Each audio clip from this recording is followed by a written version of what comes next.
Hello, welcome back to the YouTube channel. I am Nick from Australia. Welcome to the NRL DALLY M football review for night one of the DALLY M. Obviously, this year they're having the DALLY M Awards. Part one is going to be, which was tonight, that we're going to review now, and all of the other awards will be announced next Monday night, and I'll be doing a review on that as well. But I want to welcome ProEnzoVidz Lorenzo. Mate, thanks for coming on tonight. I really do appreciate your time. No worries, mate. I'm keen to review this actually because obviously when watching it live on Fox League, obviously had some very interesting selections actually with a couple of things, and I'm keen to just give my real honest review on how it all went. I think the day one of Daily M's. Yeah, look, I'm actually a little bit surprised with some of the selections that were chosen. We will obviously get into it. Some people in the chat. How you going, everyone in the chat? Some people watched it. Some people did not watch it. To be honest, if I had it my way, I wouldn't have watched it. It was absolutely fucking boring. But I want to start by asking you, Lorenzo. Yep, mate. What do you think about the concept of it? How they changed it a little bit. Obviously, this is more of a tease show where they show a little bit. Next week's obviously going to be the biggest show, and it's going to be a lot better next week. But what did you think of how they changed the way they do the Daily M?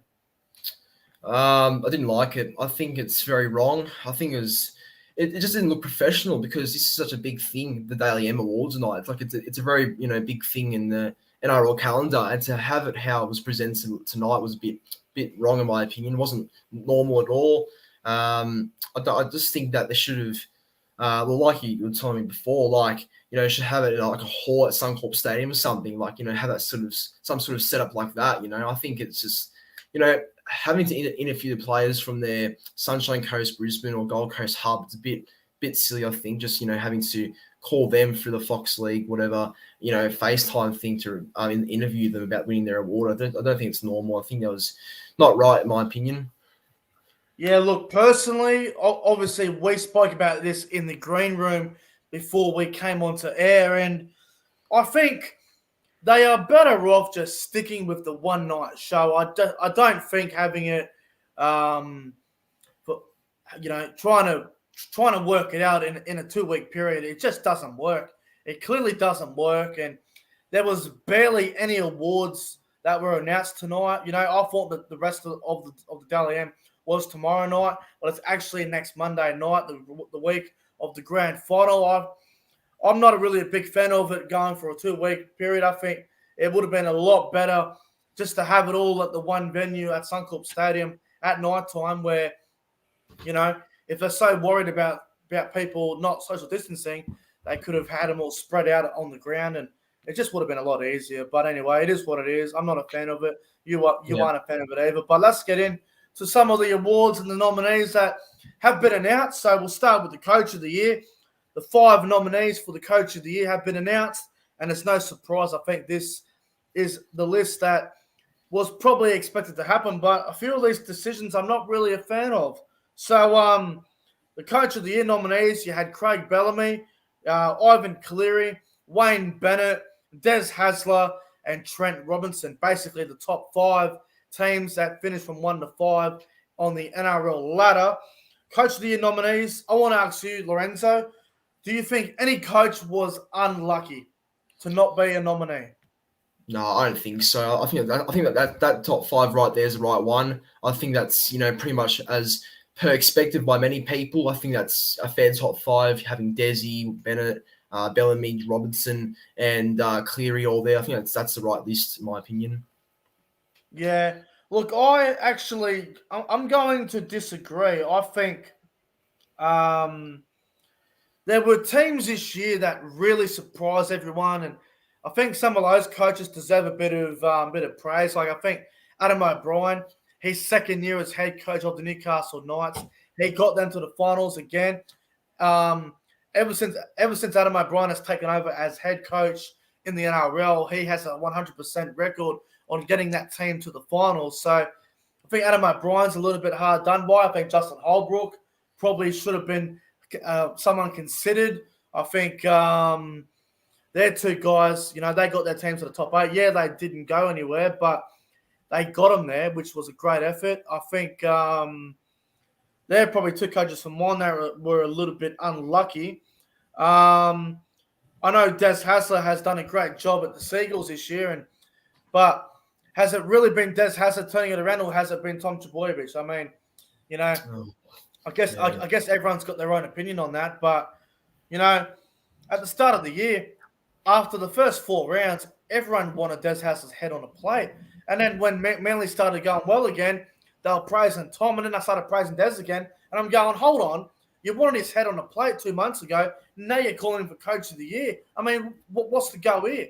It just doesn't make any sense for mine. And you look at Adam O'Brien, he's literally made Newcastle go from a really, really shit team to a team that's made the finals the last 2 years. Yeah, they haven't won a finals game, but he's got them there. So I think Adam O'Brien's a little bit hard done by. What do you think? Yeah, I think Adam O'Brien's had a good year. I think, for the Knights season overall, they could have missed the 8 pretty easily. Yeah. But he did a good job to still kind of get in that position they were. Holbrook, yeah, I can actually agree with Holbrook. I think Holbrook could have definitely been given a bit more recognition. But with, Des being there, I think it's, personally, in my opinion, I think it's fair. Because if you didn't bring in players like Ola Kawatu, Harper, Sibley, and that, it wouldn't, those sort of chats he had with players like Jason Saab to turn his year around.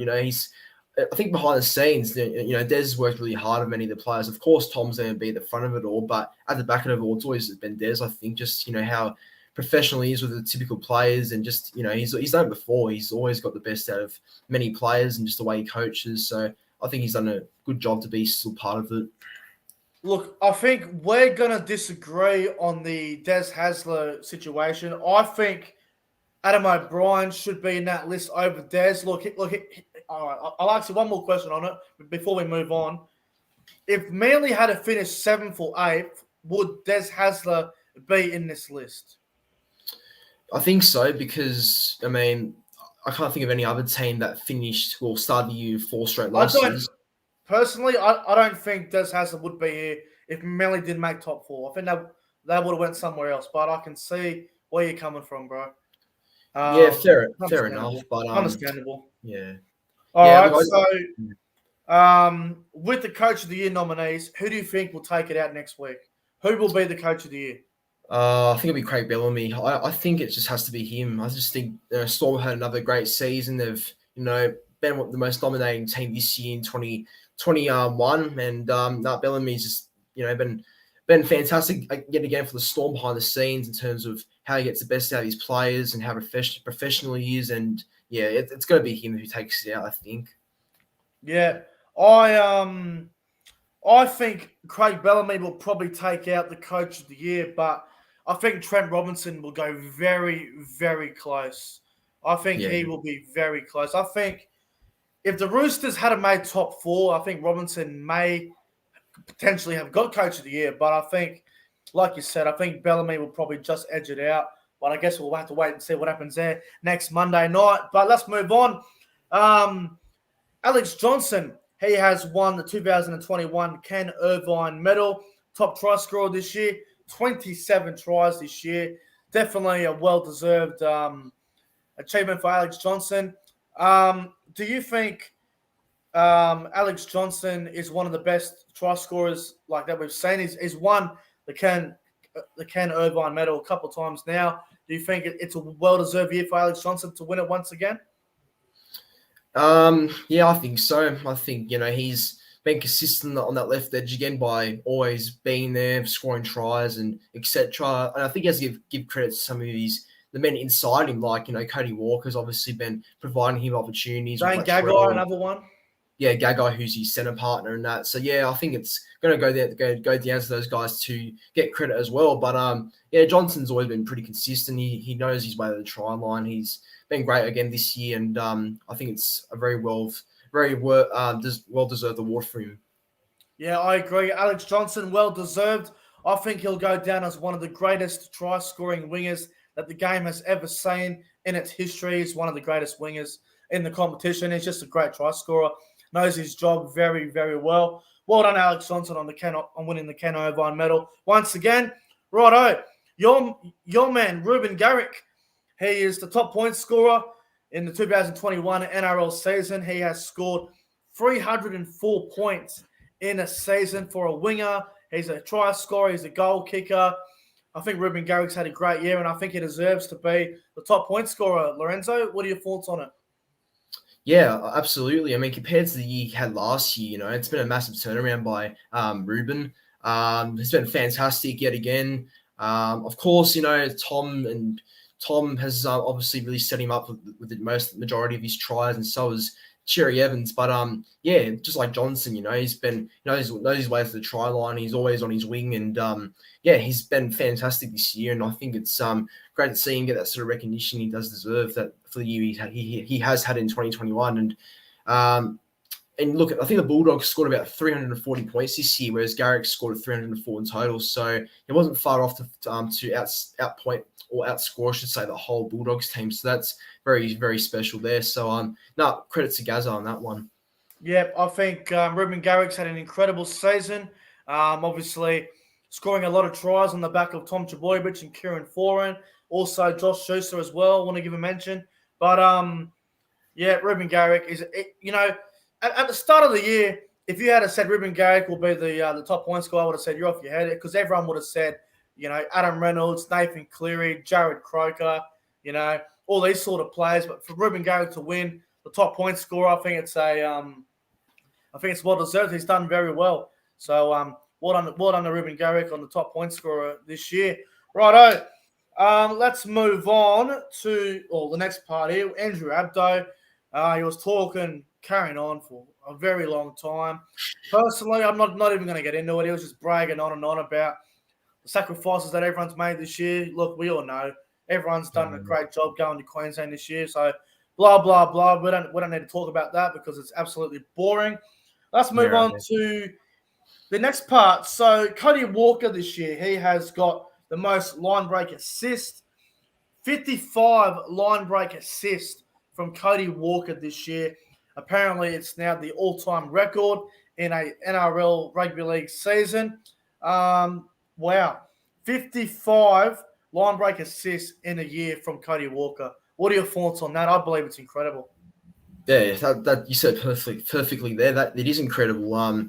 He's been fantastic this year, Cody Walker. He's he's been everywhere. He's been great for the South Sydney team, and he's yet again just such a dangerous player who just attacks the line really well. He's just a class player.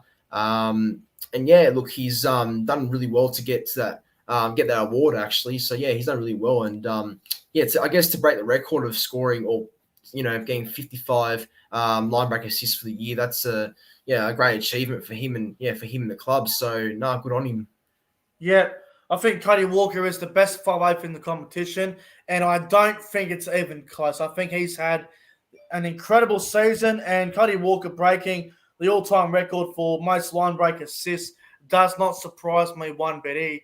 He is an elite number 6, and the things he does on the field every week, it's just incredible. So well deserved from Cody Walker there. Righto, let's move on to the tackle of the year, which was won by Xavier Coates with the tackle on Dane Gagai. I believe there was an intercept. Gagai ran downfield, and Xavier Coates tracked him down, tackled him over the sideline. Do you believe Xavier Coates deserves to win the tackle of the year? See, there was a lot. There was actually a lot of good tackles this year. I can't remember them all, but I think the Xavier Coates one is definitely really noticeable. And I think why not? I think he deserves it. I think that tackle was really good.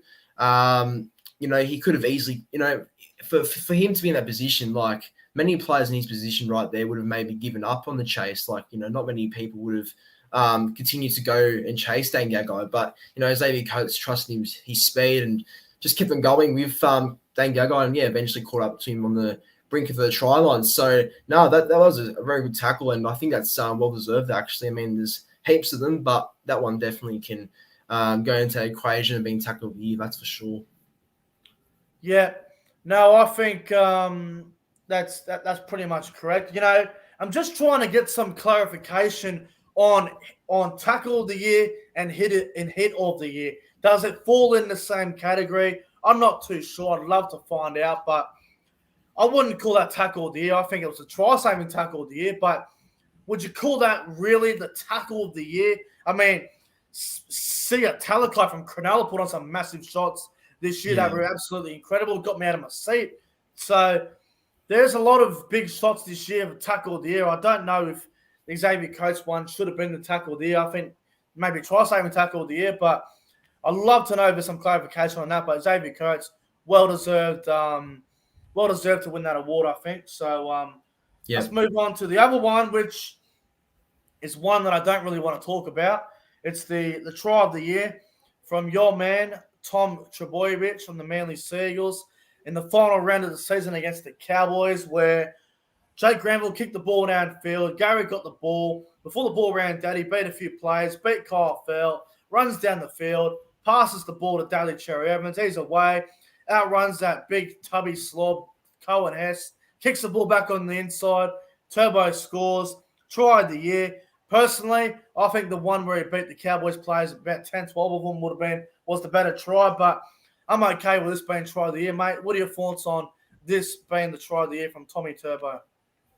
I know you don't like it, but I think, but when I saw it live, like just seeing it live, because I remember when I saw that try first happen, it got me out of my seat. I was shouting, like I was just in shock, like how that even happened, because I didn't think that try would have even happened, or it wasn't supposed to happen, but it did anyway. And just I think credit to Ruben Garrick for actually getting he should get most of the credit for that try, Ruben Garrick, because he could have just taken the ball out when Granville kicked it nearly over the sideline, but Garrick could have just taken the ball out, but instead he ran out of in goal and beat a couple of Cowboys players, and he passed it to Cherry Evans down the sideline. Then Cherry Evans a bit too quick for Cohen Hess, and the nice kick back inside for Tom Trbojevic, and luckily Tom was there in support to get the kick and score. So no, I just think that try was unbelievable. But when you're saying the other one where he beat all the Cowboys players, well, that one definitely would have been also. I think that was better, bro. He beat 12 blokes. He beat about 10, 12 blokes all by himself. Yeah, that's something you'd normally do in rookie mode on Rugby League Live 4, So no, look, that one was also a good one as well. But either way, I think it's good, well deserved. Mate, he's the best player in the world, and I think he deserves to win whatever try goes his way. He's one of the best players in the competition, and I think it's well deserved from Tommy Turbo to win the try of the year.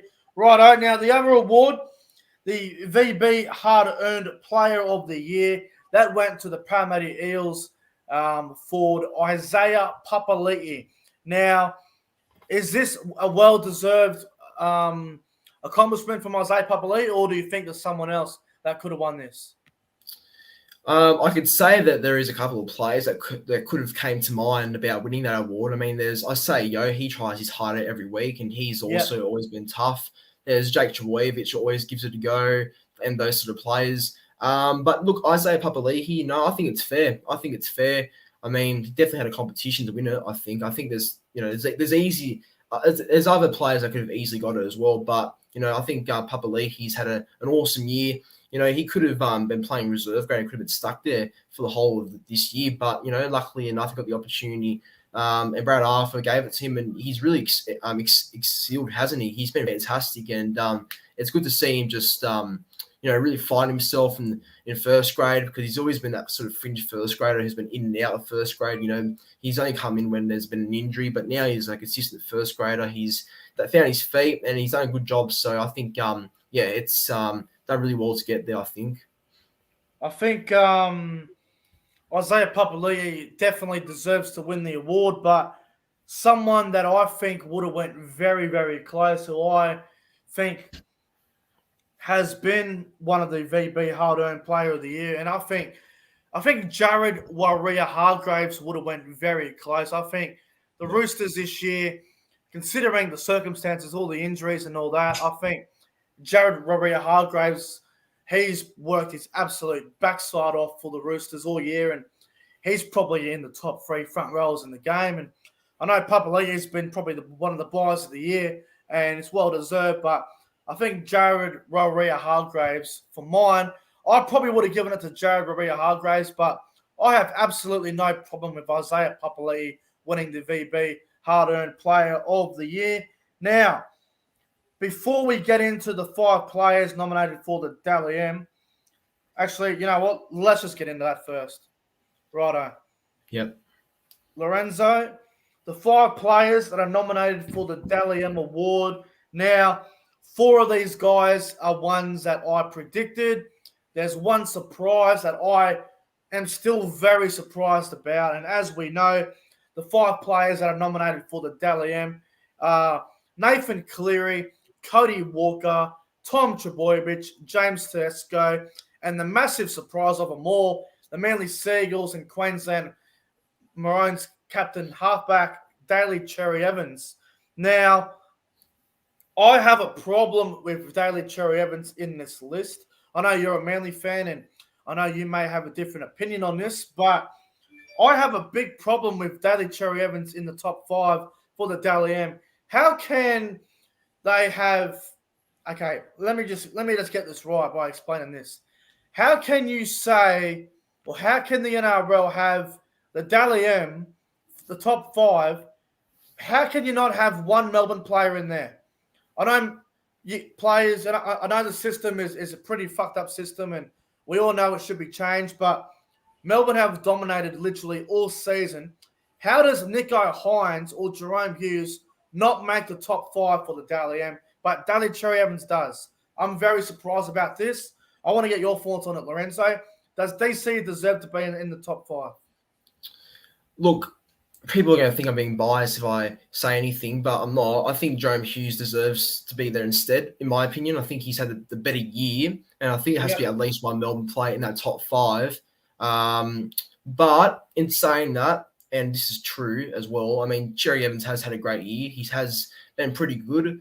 I think ever since, State of Origin game 1 where he did kind of struggle, I think ever since that game he's been in some good form. He's definitely really done really well. I mean, Tom gets all the accolades, of course, but Cherry Evans has been good at the same time. His form ever since Origin game 1's been good. But I don't think he should be in the top 5, though. I think, he shouldn't be in that sort of range, but, he's there, I guess. And, I think it's good on him, I think. I think Nicho Hynes or Jerome Hughes probably deserve to be in the top 5. I think, obviously, Daly Cherry Evans is not going to win the Dally M. I think we all know there's a few other players that are definitely in front of DCE, but I don't think DCE deserves to be there. I think top 10 probably sounds about right, but top 5, I don't know, man. I think Adam Reynolds has had a better year than DCE, and I think Jerome Hughes and Nathan Cleary have as well. I know Nathan Cleary's already in the top 5, but I think Jerome Hughes and Adam Reynolds have probably had the better year than Daly Cherry Evans. DCE has been good, no doubt about that, but it gets a bit overshadowed a bit by the brilliance of Tom Trbojevic. But Nicho Hynes, for me, man, I think he has been very good. When he moved into fullback for Ryan Pappenhausen when he was out for a while injured, it took Pappenhausen weeks to come back, and Nicho Hynes was playing fullback. Mate, Nicho Hynes had probably 5 or 6 games in a row where he was in the top 3 players on the field, and DCE had a bit going on with Origin and all that, and he had a pretty slow start to the year. So I don't think DCE deserves to be there. I think Nicho Hynes or Jerome Hughes should be there. I'm very surprised that DCE made the list, and I don't know how he got in there. I really don't know. But I guess try assist probably help him. Oh, there you go in the chat. Rugby League Productions just said it as well. DCE is top 3. The try assist, that might be what gets him in there. But can you really say with a straight face to someone who watches every game of rugby league, such as myself, and reviews every game, can someone tell me dead in the eye, face to face, that Daly Cherry Evans apparently has had a better year than Nicho Hynes, Jerome Hughes, Adam Reynolds, who else is there? Who else am I forgetting? I'm forgetting a few other players. But even Brendan Smith has had a better year probably than DCE. There's a lot of players I can name that has probably had a better year. I'm a little bit surprised about this, but I'd love to know how the system works. It's an absolute mess. But it's interesting. it's quite interesting. But With the Dally M, bro, obviously Cleary, Walker, Turbo, Teddy, and TC all in the top 5. Who do you think will win the Dally M next week? Has to be Turbo, doesn't it? I think Turbo has to get there. I think he's just been unstoppable this year. Look, Cleary's gonna come close. I think Nathan Cleary will come close, and he might bump Turbo off. But no, I think Turbo deserves it overall. I mean, just the way he's bounced back this season. I mean, everyone was giving him shit at the start of the year when he did his hamstring back in February or something, and people were saying maybe he has to retire medically or something, which was ridiculous. But look, since then he hasn't looked back, and I think he stopped drinking since then as well. So he's been fantastic this year, Tom. He's just taking his whole new game to another level, and he has to win it. I think he's going to win it, and he has to win it. So yeah, I think it's going to be him for sure. But wouldn't be surprised if it wasn't, but it should be, I think. I'll tell you what, I'm going to go for a bit of a prediction. I'm going to give you my top 5 in order for next week's Dally M from 5 to 1. So number 5, I think Dally Cherry Evans will be number 5. No questions asked. Number 4, I think Tedesco will get number 4. I don't think Tedesco will get in that top 2, top 3. I think Tedesco will be number 4. Third, I'm actually going to go Nathan Cleary. I think he had a few injuries in the back end of the year, which may cost him the Dally M.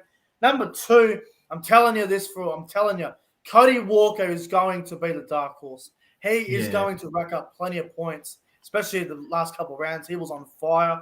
And I think number 1, I think Tommy Turbo is going to win the Dally M. Cody Walker is going to be very close with Nathan Cleary. But I think Tommy Turbo will definitely wrap up the Dally M, but I don't think there'll be much in it. I think it'll be very, very tight. I just want to let you guys know as well, the leaderboard after round 19 of the Dally M. So James Tedesco was on 15 Dally M points after round 19. Clint Goverson was next on 16 points. Jerome Hughes, James Fisher-Harris, Dally Cherry Evans, and Cody Walker were all on 17 points. Ben Hunt from the Dragons on 18 points. Obviously, the injury is what's going to cost him any chance of winning the Dally M.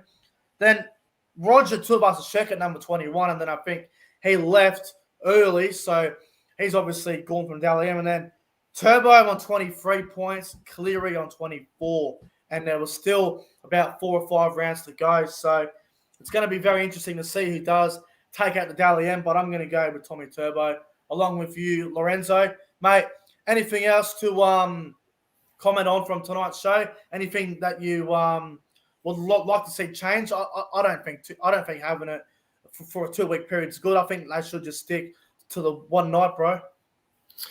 Yeah, it's that. I think just stick to the one night system. I think there's no point having it one Monday, then the next Monday it's on again. I don't think there's any point of that.